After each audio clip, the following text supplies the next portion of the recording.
That day started like any other in my retired life. The Georgia sun came through the cracks in the old shutters of the house I'd built with my late wife, Lillian. At 70, I was used to the quiet rhythm of things, the distant sound of a tractor working the fields, the whistle of the kettle in the morning. I never imagined that Tuesday would completely change the course of my existence, transforming a loving father into a strategist driven by a cold, silent rage. My name is Elias Thorne. For over 4 decades, I designed parks and public gardens for the state, turning forgotten spaces into living art. I've been a widower for 20 years, ever since Lillian was killed in an accident on a winding country road. I raised my 2 sons alone. Gabriel, my youngest, graduated and moved to the city. Julian, my firstborn, came back to live with me after his messy divorce 3 years ago. That's when my nightmare began. Though I didn't want to see the signs, that morning, as I prepared for my shower, I noticed something was wrong. The stone bath mat, the one Lillian and I bought on our trip to Savannah, wasn't there. I thought maybe the cleaning lady had put it somewhere else. I didn't think much of it. That was my first mistake. When my bare feet hit the cold, wet tile, I felt my body lose its balance. I reached for the polished brass faucet, but my old fingers couldn't find a firm grip. The fall was quick and brutal. I heard the sickening crack before I even felt the sharp pain that tore through my right leg. I screamed for help. The master bathroom was far from Julian's room. I dragged myself across the cold floor, each movement a fresh stab of agony. I managed to reach my phone, which I'd left on the hallway table. I called my son. He answered with a voice thick with sleep. "Dad, what is it now?" he asked, irritation sharp as a knife's edge. "I fell in the bathroom. My leg, I think it's broken." The silence on the other end was too long. I heard a heavy sigh before he finally said, "I'm coming." I waited 15 agonizing minutes. When he saw me lying there, with my leg visibly twisted, his reaction wasn't immediate concern.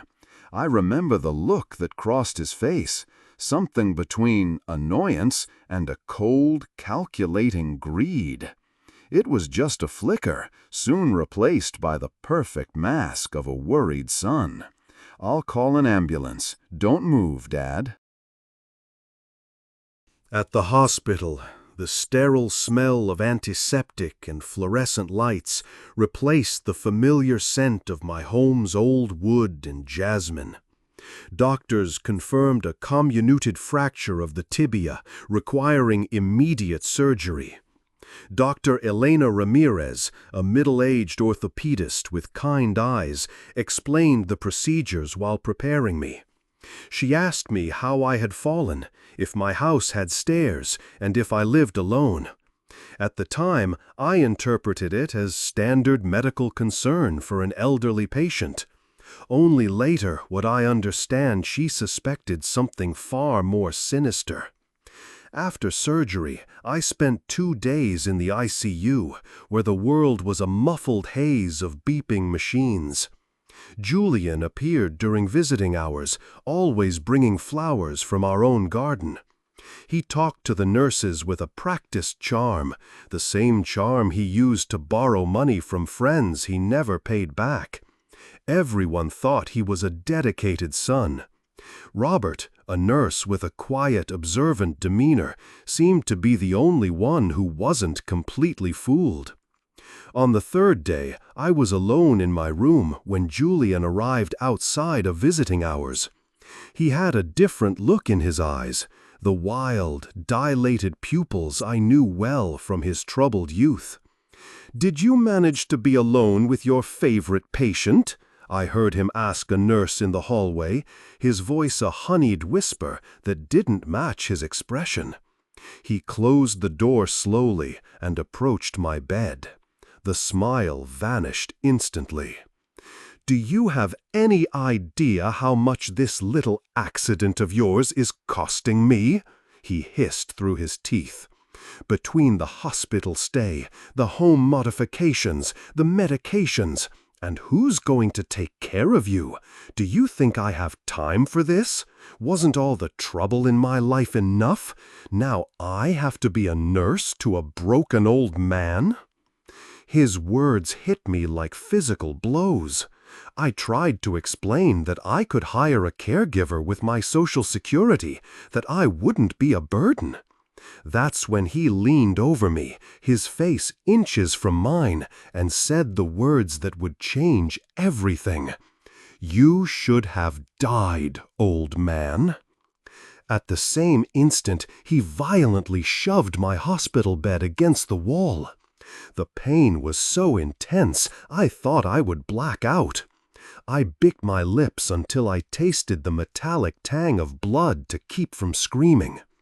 Instinctively, I knew that no one would come to help me, or worse, that if they came, he would turn it all into a story about a confused and delirious elderly man on medication. In that moment, while silent tears ran down my wrinkled face, something died inside me. The unconditional paternal love that forgives everything, understands everything, accepts everything. In its place, a cold and calculating resolve was born, something I had never felt before. While Julian left the room with a practiced, charming smile for the medical team outside, I made a silent promise to myself. He would pay for every second of that pain. A week later, I was discharged. Robert, the nurse with the attentive eyes, discreetly handed me a card for the police department's elder abuse unit. "If anything happens, call this number," he whispered. I kept the card, but I already knew I wouldn't use it. Not because I didn't believe in justice, but because the justice I sought now was different. I returned home to the same house I had built with my own hands, but it felt like a stranger's. Julian had hired a caregiver for the first few days, a quiet man named Mr. Paul, more for appearances than for my well-being. My lifelong friend, George, came to visit with suspicion in his eyes when he saw the bruises on my arms that didn't match a simple fall. I tried to cover them, to change the subject, to talk about my garden, the small herb garden I've cultivated since I retired. But in my mind, a different kind of garden was beginning to grow. That night, when I was finally alone, I allowed myself to cry for the last time. I cried for the father I was, for the son I thought I had, and for the man I saw in the mirror, a stranger, broken and vulnerable. From that moment on, I would no longer be that man. I would begin my plan. Slow, meticulous, relentless. No one hurts a defenseless old man and gets away with it, especially when that old man spent his life applying principles of physics and chemistry in his engineering projects, especially when that old man now had all the time in the world to plan every single detail of his revenge. I looked at the photos on the shelf, at Lillian's portrait, which now seemed to observe me with a new meaning. The accident that took her life 20 years ago, the strange circumstances that had always bothered me, the doubts I had always pushed to the back of my mind, they now emerged with full force, and with them, the first idea of what I would do to Julian. You must be wondering how a father can get to the point of planning something so terrible against his own son. Believe me, I asked myself that question countless times during the sleepless nights that followed. The answer didn't come all at once, but in fragments of memories I had chosen to ignore over the years. Everything truly started long before that fall. I think the first signs appeared right after Lillian's passing. Julian was 25 at the time, a seemingly promising young man. When his mother died in that accident, he took on the role of the man of the house. I, weakened by the sudden loss of my companion of 3 decades, saw that as a natural maturation. I remember the wake as if it were yesterday. While my youngest son, Gabriel, and I broke down in tears, Julian remained composed, serious. At the time, I attributed that to the strength he wanted to demonstrate to protect us. Today, I know it was something very different. In the following weeks, he showed an extreme interest in our financial matters, the life insurance, the investments Lillian had left. "I need to understand to help you, Dad," he'd said, with those brown eyes so similar to his mother's. And I, immersed in grief, handed him all the papers, all the passwords, all the trust a father places in his son. That was my first major mistake. In less than a year, our investments had dwindled considerably. Julian explained that the market was volatile, that he had made safer investments, that I shouldn't worry. I, who had always managed our household accounts, now found myself completely removed from our finances. Something inside me questioned, but the father's voice, who doesn't want to see his son's flaws, was stronger. I dedicated myself entirely to raising Gabriel and my landscape projects. Julian graduated, got a job, and moved out. For almost 15 years, we maintained an apparently normal relationship, meeting for Sunday dinners and talking about his career successes. He married a wonderful woman, a beautiful and educated young lady who seemed genuinely in love with him.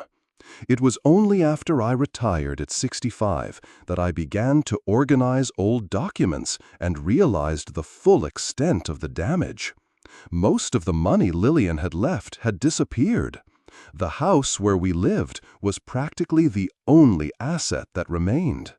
I confronted him. His reaction was explosive. He accused me of being ungrateful, of becoming senile. His wife just stared at her plate, embarrassed. 3 months after that confrontation, Julian appeared at my door with 2 suitcases.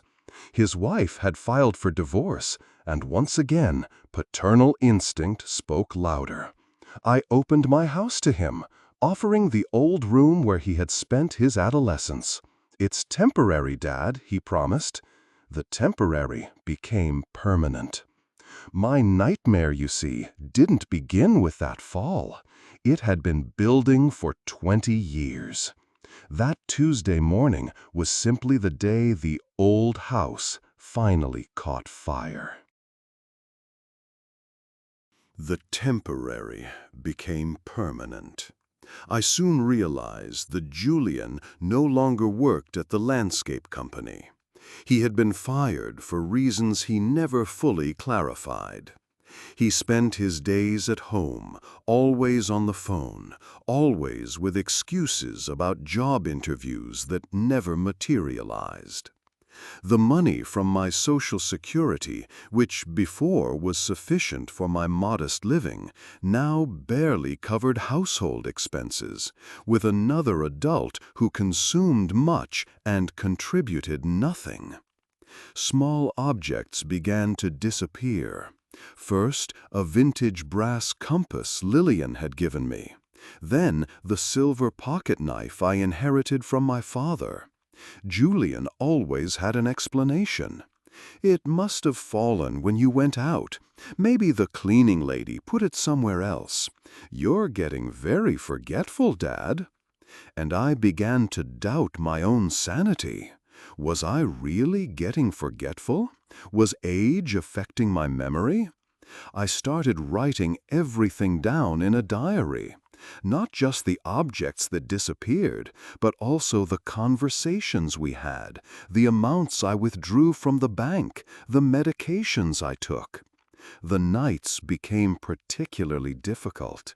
Julian went out and came back at dawn, often reeking of alcohol, sometimes with glassy eyes that I knew well from his troubled youth.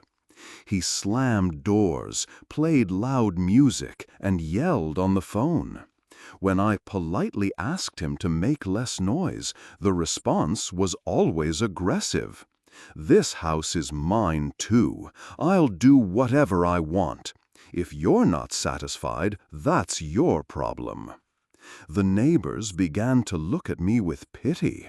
Mrs. Carmen, who had lived next door for more than 30 years, once approached me in the garden.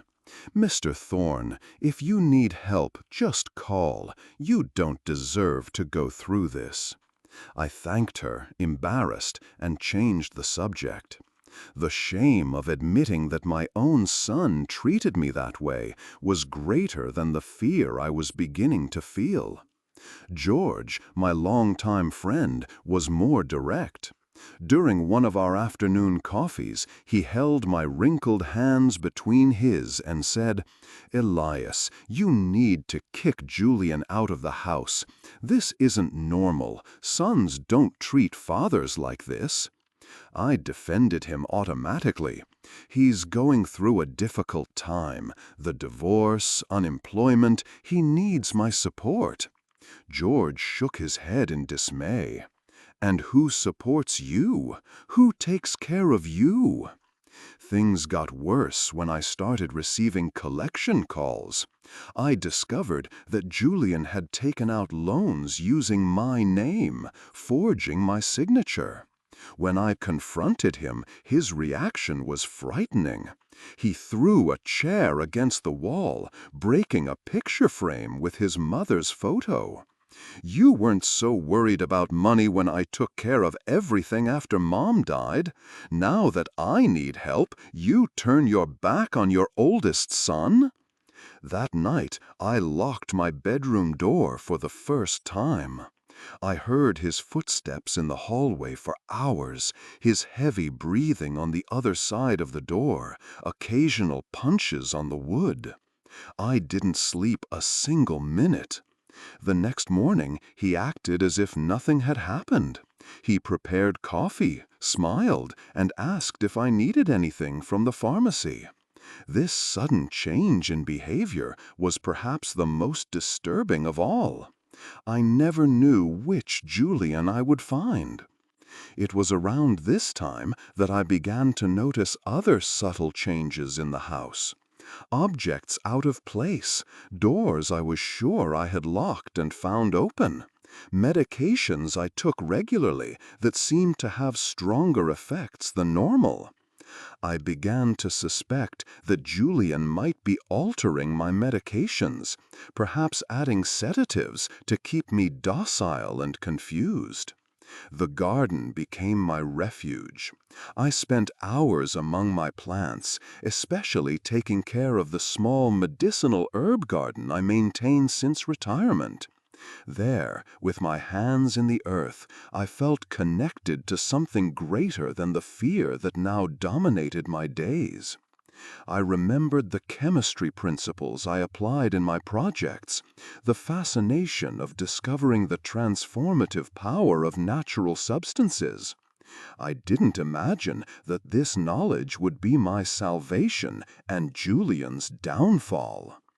A week before the bathroom accident, I heard a phone conversation that changed everything. Julian was talking in the backyard, thinking he was alone, while I watered the plants on the porch. "I already told you I'll solve it," he said. "The old man has the house, worth at least $900,000. I just need his signature. I'm putting medicine in his food. Soon he'll seem crazy anyway." My heart raced, but I stayed motionless, breathing as silently as possible. When he came in, I pretended to be sleeping. That night, I didn't touch the dinner he insisted on preparing. I threw the food out the bathroom window when he wasn't looking. It was in this context that I arrived at that fateful morning. When noticing the absence of the bath mat, I was certain it wasn't an oversight. It was Julian creating the perfect conditions for an accident. That's when the engineer in me, the one who built parks and gardens, decided it was time to build a different kind of structure. A structure of revenge, stone by stone. I returned home from the hospital, leaning on a cane that felt more like a crutch for my spirit than my broken leg. Julian had played his part perfectly, showing just enough public concern to fool the world. But behind closed doors, his contempt for me was a cold, bitter wind.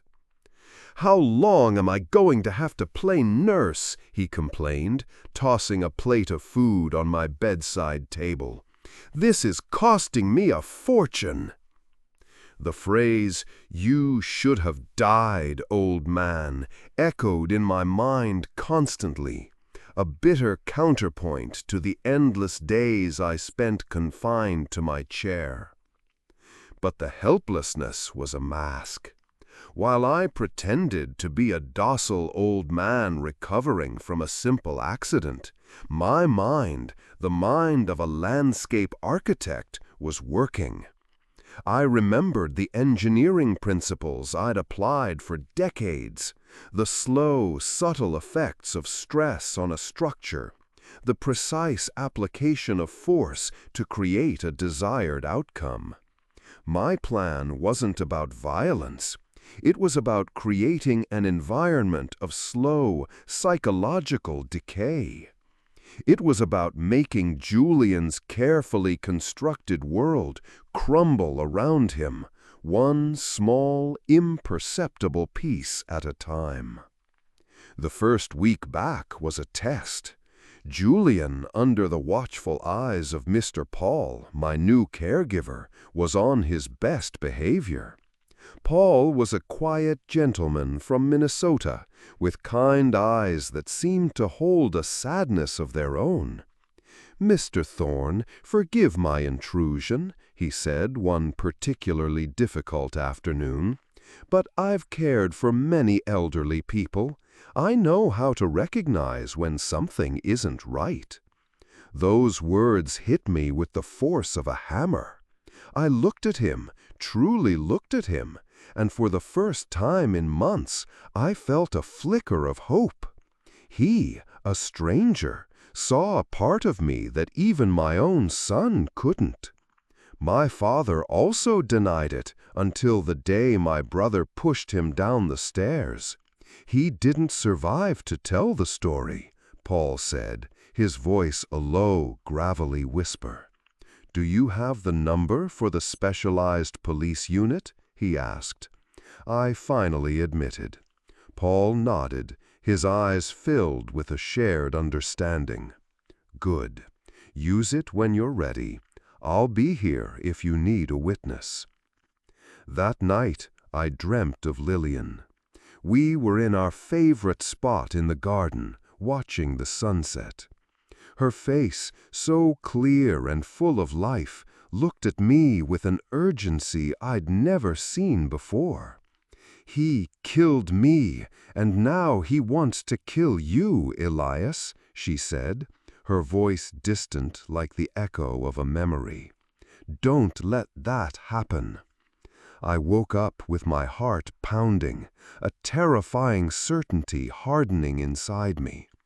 The doubts I had buried about her death, about Julian's emotional blackmail, about the debts she had discovered, they all came rushing back.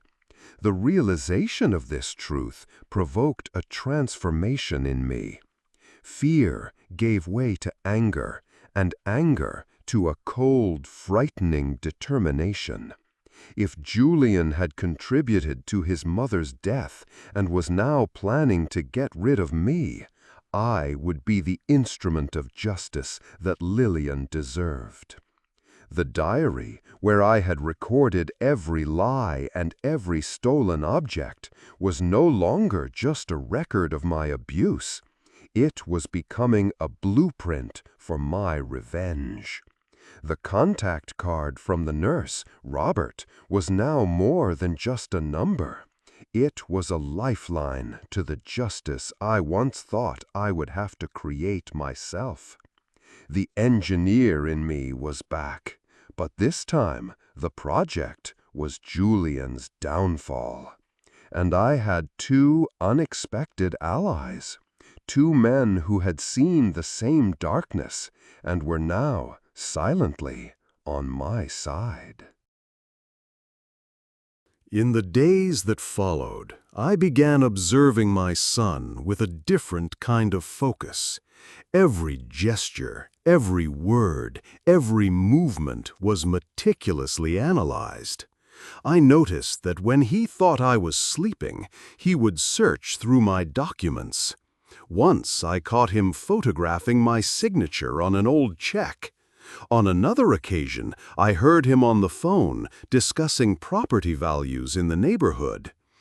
"The medical report is almost ready," he said, his voice a low, chilling whisper. "The old man barely knows where he is. I'll get the interdiction. It's just a matter of time." Indignation grew inside me like a storm. While I pretended to be increasingly confused and fragile in his presence, my mind worked with a frightening clarity. The chemistry and engineering principles I'd applied for decades now served a very different purpose.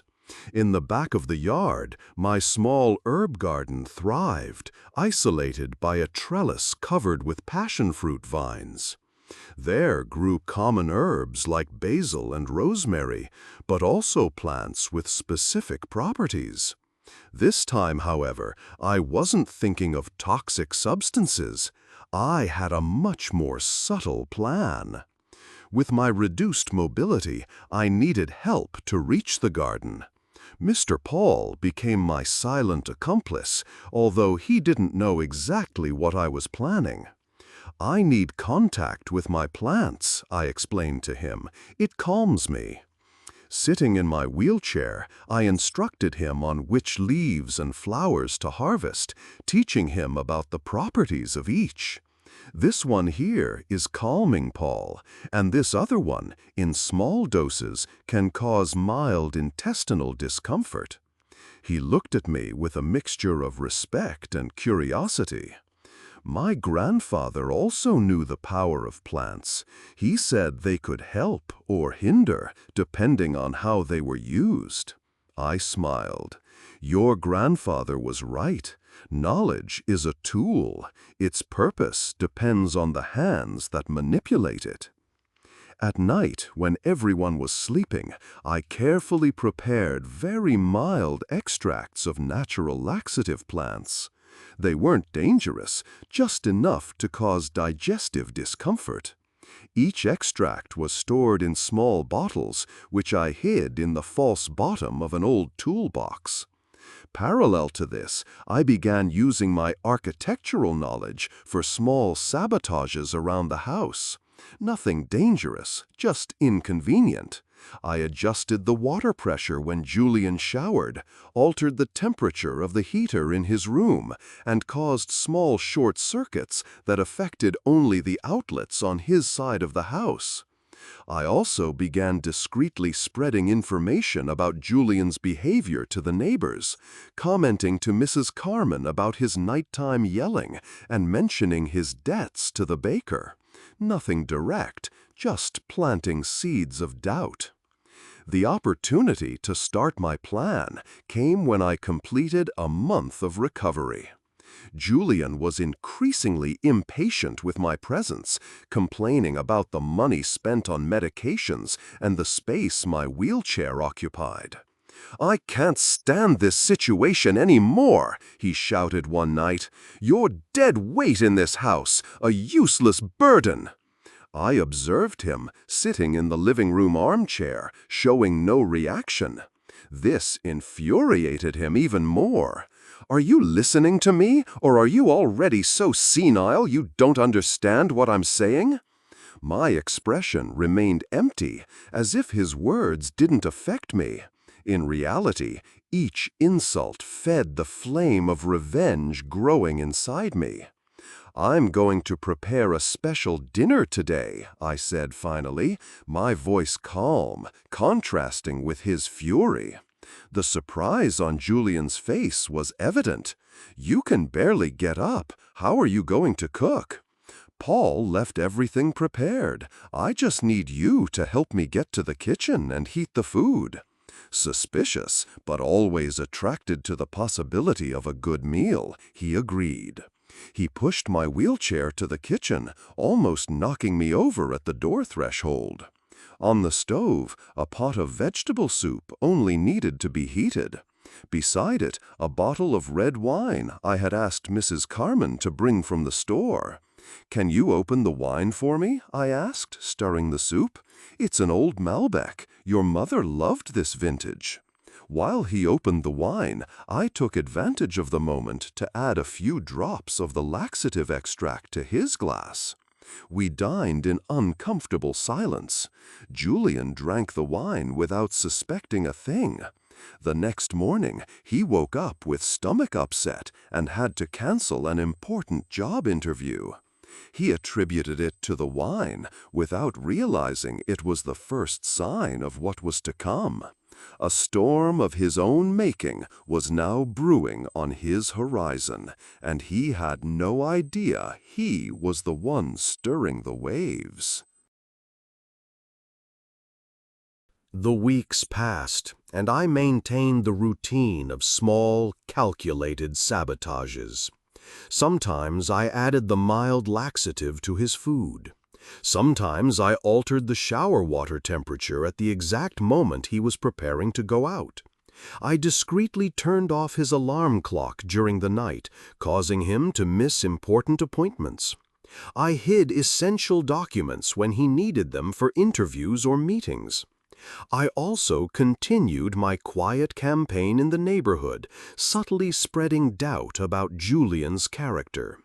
The symptoms of my plan began to appear gradually: growing frustration, a sense of constant bad luck, and a creeping paranoia that someone was deliberately sabotaging him. Julian began to distrust everything and everyone, but he never suspected the frail, senile old man who could barely move around the house. "It must be bad luck," he'd say after another day of inexplicable problems. A water leak I had subtly caused in his room. A missed interview because of a defective alarm clock. A stomachache that prevented him from going out with friends. The irony of the situation was not lost on me. The very man who had planned to get rid of me, considering me a burden, now depended increasingly on my care. The roles were reversing in an almost poetic way. One cold July night, when the Texas winter showed its teeth, Julian had an anxiety attack in the living room. He began screaming that someone was sabotaging his life, that nothing was going right, that he felt he was being persecuted by invisible forces. I, who had already removed my cast and now walked with the aid of a cane, observed him for a moment before suggesting he seek medical help. "Maybe it's stress, son. You've been under a lot of pressure lately." At the psychologist's office, Julian was diagnosed with anxiety and mild paranoia. The professional recommended medication and a removal from stressful situations. The doctor who had treated my leg, Dr. Michael Ferrer, now treated Julian, meeting with us with a worried expression. "Mr. Julian, your symptoms are consistent with extreme stress and possible burnout." My son seemed devastated. The possibility of losing control over his own life had never crossed his mind. He always considered himself superior, especially to the useless old man who was his father. "Doctor, it seems like nothing goes right for me lately. It's like someone is sabotaging my life," he confessed with a trembling voice. The doctor hesitated. "This could be a manifestation of anxiety. When we're under stress, we tend to see patterns where they don't exist." On the way home, Julian remained silent, his mind reeling from the new reality of having to deal with psychological problems. When we arrived, he went straight to his room and slammed the door. I heard the key turn in the lock. He was locking himself in, or the whole world. The paranoia was working exactly as I had planned. I prepared lunch, adding a new compound to his food, a very mild mixture that caused slight dizziness when combined with his anxiety medications. It was time to make the psychological symptoms seem to also have physical components, further confusing the doctors. "Julian," I called, gently knocking on his door. "Lunch is ready." Silence. I knocked again. "I'm not hungry," he finally replied, his voice muffled. "You need to eat," I insisted, maintaining my facade of a concerned father. After a few seconds, I heard the key turning. Julian opened the door, his eyes bloodshot, as if he had been crying. "Why are you doing this?" he asked, his voice a whisper. "Doing what? Making lunch for my sick son?" I replied. He looked at me for a long moment, trying to see through my mask. I waited, holding my breath, fearing he had finally seen the man I had become.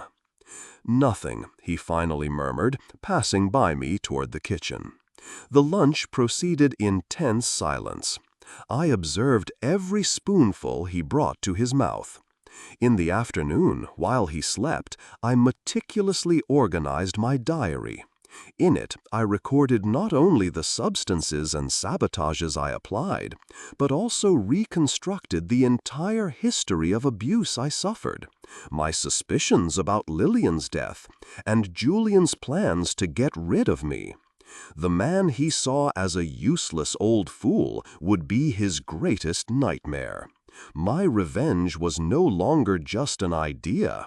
It was a meticulously executed project, a new structure in a life that he thought he had completely controlled. That night, when we were alone again, my son surprised me. He was in the living room, sitting in my favorite armchair, leafing through an old photo album. "Remember this day?" he asked, showing me a photo of a picnic at Zilka Park. Gabriel must have been about 12 years old. In the picture, Lillian, Gabriel, and I smiled at the camera, young and happy. "I remember," I replied, sitting on the sofa beside him. "It was our 7th wedding anniversary. Your mother insisted on celebrating outdoors." Julian ran his trembling fingers over Lillian's image. "She was a good woman, wasn't she?" The question caught me by surprise. There was a strange tone in his voice, guilt, regret. "The best I ever knew," I replied sincerely. He closed the album abruptly. "Then why are you doing this to me, to your son?" I remained calm, although my heart was racing. "Doing what, Julian? Sabotaging me?" he yelled, getting up with difficulty. "Do you think I haven't noticed? The constant bad luck, the problems that always happen when you're around, the feeling that someone is messing with my things." For an instant, I considered denying it, but something in his look, so similar to Lillian's when she demanded honesty, made me change tactics. "You noticed?" I asked, my voice surprisingly firm. "Is that what you think?" The confirmation hit him like a physical blow. He staggered, leaning against the wall to avoid falling. "Why?" he stammered, his face contorted in a mixture of shock and anger. "I'm your son." I got up, leaning on my cane, and faced him directly. "Why did you push my bed in the hospital? Why did you say I should have died?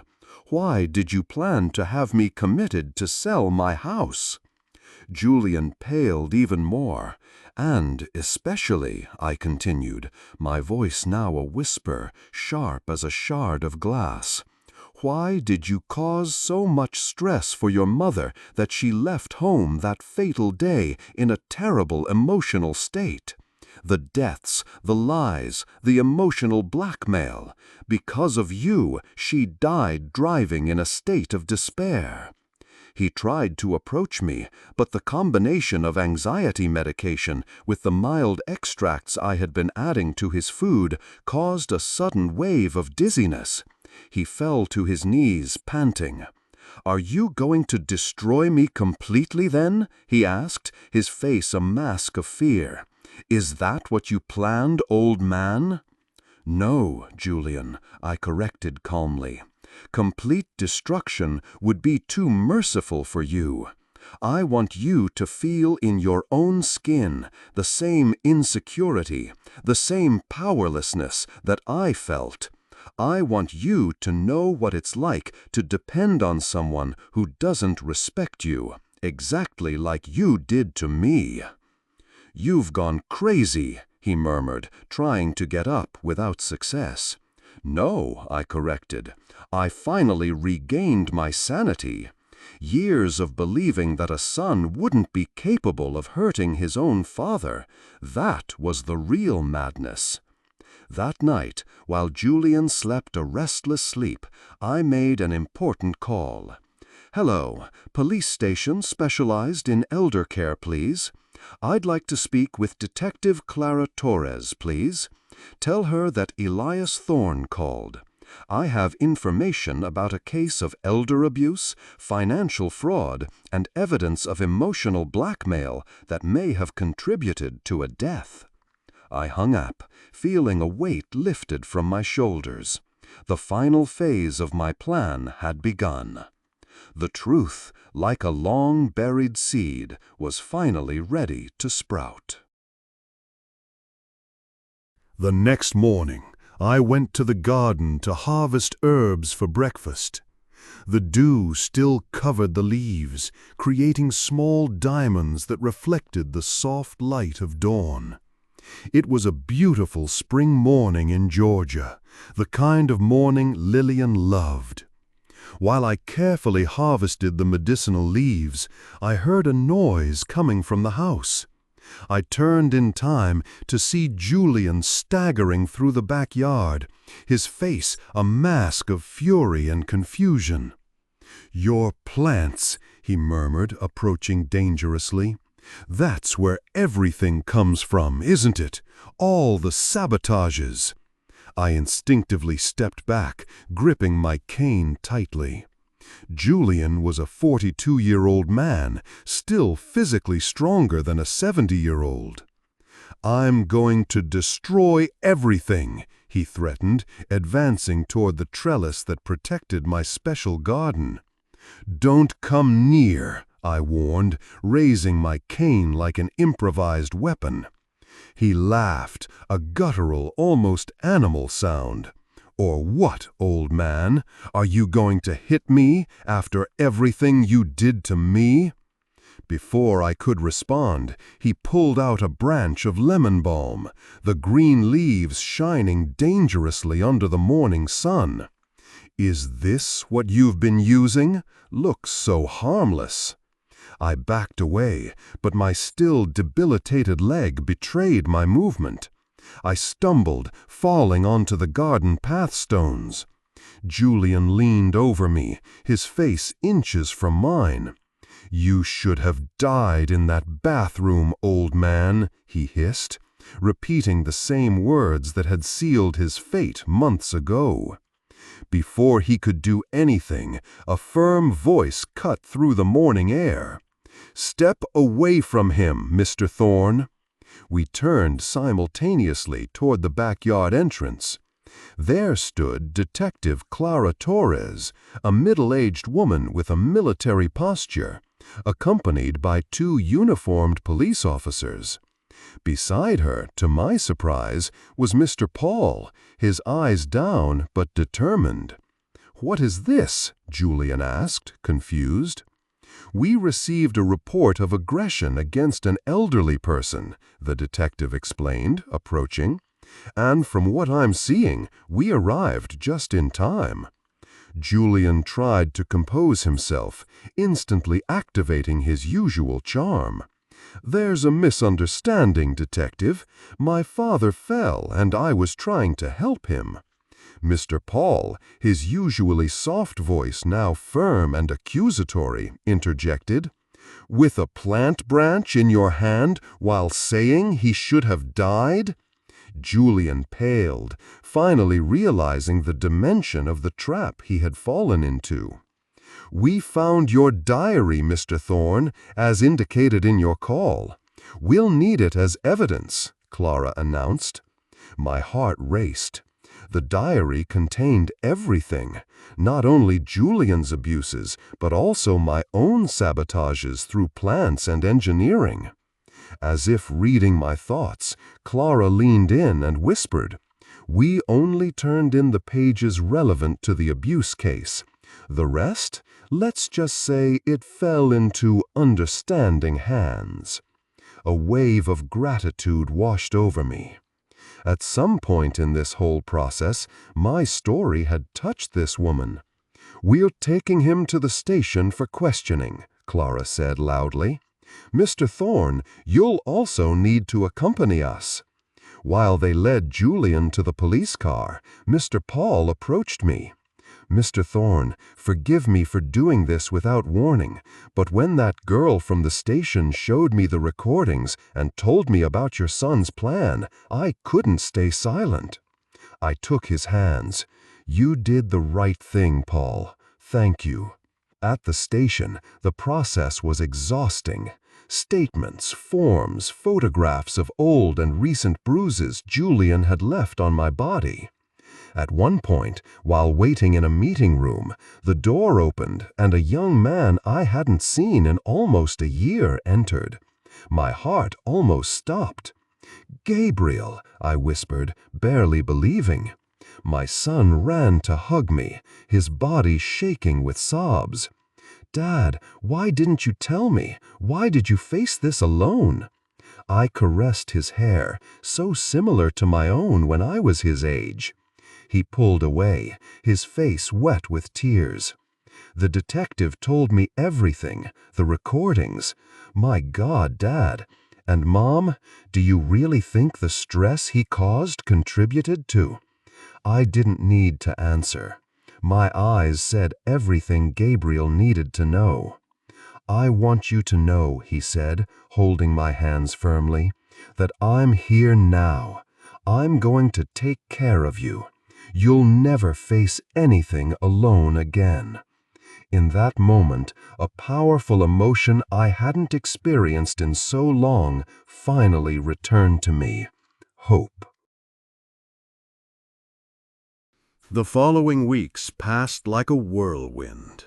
Julian was formally charged with elder abuse, attempted fraud, document forgery, and, after reopening the investigation, for his contribution to Lillian's death through intentional psychological stress. The evidence was overwhelming. Raphael insisted I move immediately to Dallas. I agreed, but with one condition. I needed one last meeting with Julian. "Dad, I don't think it's a good idea," Raphael argued. "After everything he did, I need this to move forward, son," I insisted. "I need to look him in the eyes one last time." Clara arranged a controlled visit at the prison where Julian awaited trial. When I entered the visiting room, I almost didn't recognize my son. Just 2 months in prison had transformed the arrogant, controlling man into a pale, disheveled shadow. "Did you come to gloat over your victory?" he asked as I sat across from him. "No, Julian, I came to say goodbye." He laughed bitterly. "The vindictive old man got what he wanted, didn't he? Me in prison, you free. All the inheritance for Gabriel." "You caused your mother's death," I interrupted, my voice low but firm. "You tried to destroy me, too. What did you expect, that I would just accept and die quietly?" For the first time, I saw something different in his eyes, a glimpse of genuine fear. "How did you find out?" he finally asked. "About the stress I caused her?" "I'm your father, Julian. I carried you in my arms, taught you to walk. I know every expression on your face. I always knew in my heart that something was wrong that day. I just didn't want to believe it." "She was going to turn me in," he confessed, his eyes looking away. "She found out about the debts. She said I was a disgrace, that I would never be half the man you were." "So you pressured her until she left home in despair?" I finished. He looked at me again, his face a mix of regret and defiance. "And what about me?" I asked. "Was the bathroom fall also an accident? The tampered medications? The plan to commit me by force?" He lowered his head, unable to face me. "You became a problem. Always questioning, always observing. I needed the house. I needed the money." "So I deserved to die?" I asked, my voice rising. "No!" he exclaimed. "For a second I saw the boy I once loved unconditionally. I didn't want you to die. I just wanted to have control of the situation." "Control," I repeated. "It was always about control with you, Julian." "Do you know why I really came here today?" I asked, leaning slightly forward. He looked at me questioningly. "To tell you that I forgive you." His eyebrows rose in genuine surprise. "What? Not for what you did to me or your mother. That's for justice to judge. I forgive myself for having loved you so much that I became blind to your flaws, for having protected you from consequences for so long that you thought you could do anything." I got up, leaning on my cane, which I now rarely needed, but had become a symbol of my resistance. "Goodbye, Julian. We won't see each other again." I turned to leave, but his voice stopped me. "Did you really sabotage me, or was it all psychological like the doctors are saying?" I looked at him over my shoulder, allowing myself a small, enigmatic smile. "Which answer would make you more comfortable?" I left him with that doubt. A final lesson from the architect to the student who never learned. 3 months later, I moved permanently to Dallas. Raphael and his wife helped me find a small apartment near their house with a sunny balcony, perfect for a new garden. This time, only with ornamental plants and culinary herbs. I found a new purpose giving gardening classes to seniors at the local community center. There, I subtly shared warning signs of abuse. I encouraged my students to maintain their independence. I taught about the medicinal properties of plants, only the beneficial ones, of course. Julian was convicted on all charges, 20 years in prison.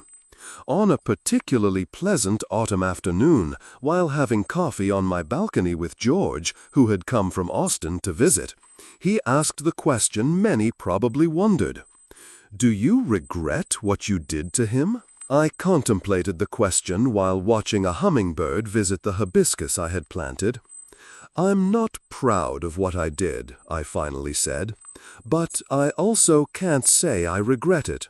It was what I needed to do to survive, not just physically, but to preserve something essential inside me that Julian tried to destroy, my dignity, my autonomy."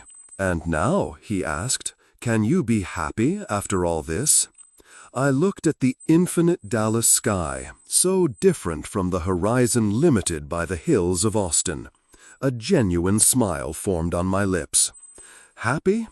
Maybe that's too strong. But at peace? Yes, I'm finally at peace. Revenge didn't bring Lillian back or erase the suffering, but it brought justice. Imperfect and late, but justice nonetheless. And with it, the chance to rewrite the ending of my story, not as a victim, but as a survivor. Lillian always said that aging isn't for the weak. I think she was right, but not in the way she imagined. Old age gave me something I never had in youth, the courage to fight for myself, whatever the cost. I raised my cup in a silent toast, to the woman I loved, to the son I lost, and to the man I became through this dark but necessary journey. So, my dear friends, this is how my story ends. From a retired architect to an avenger, from a loving father to a determined survivor. Many may judge me for what I did, but until you've walked in the same worn shoes of an old man abused by his own son, you won't know what it's like to feel the ground disappear from beneath your feet. Life taught me a truth that many never realize. We are all capable of darkness when pushed to the limit. The difference lies in how we choose to live after facing that darkness. I'm not proud of what I did, but I can't say I regret it.